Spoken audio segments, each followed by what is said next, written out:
एक समय एक गांव में गौतम बुद्ध आकर शरण लिए हुए थे। काफ़ी लंबा सफ़र तय करने के बाद बुद्ध थोड़ा आराम कर रहे थे, परंतु लोग उससे अपनी समस्या का हल मांगने हमेशा पहुंचते रहते थे।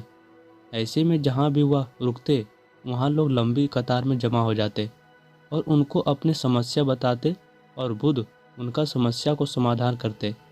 उसी गांव में एक सड़क के थोड़ा किनारे पर एक भिखारी बैठा करता था।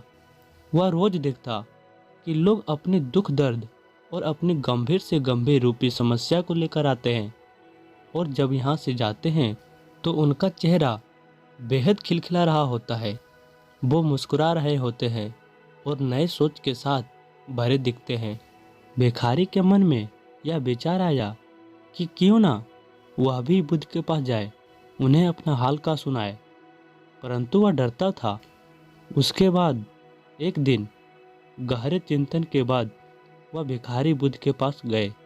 लोग लंबी लाइन में खड़े रहते और एक एक कर अपनी समस्या का समाधान लेकर वहां से चले जाते। ऐसे में गौतम बुद्ध के चेहरे पर सदा मुस्कान रहती और वो हमेशा इसी तरह समस्या का हल बताते। भिखारी भी जब उनके पास पहुंचा तो उन्हें प्रणाम करता हुआ बोला, हे भगवान, इस जग पर सारे लोग खुश हैं, वह समृद्ध है, पर मैंने तो ऐसा कुछ नहीं करा जिससे मेरे को जीवन का दुख झेलना पड़ रहा है। फिर मैं इतना गरीब और निर्धन व्यक्ति क्यों हूँ?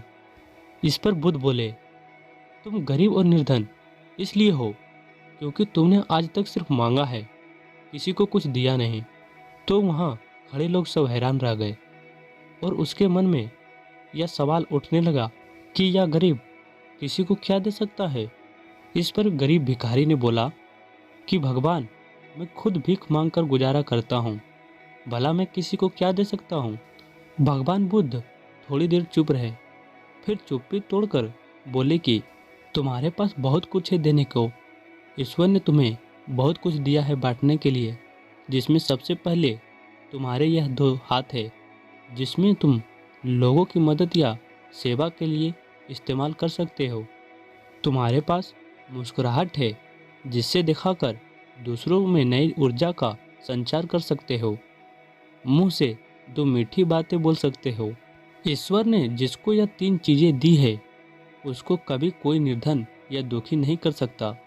निर्धन होने का विचार तो सिर्फ हमारे मन में पनपता है। यह एक सिर्फ भ्रम है जिससे तुम्हें उभरना चाहिए और अपनी जिंदगी की नई शुरुआत करनी चाहिए।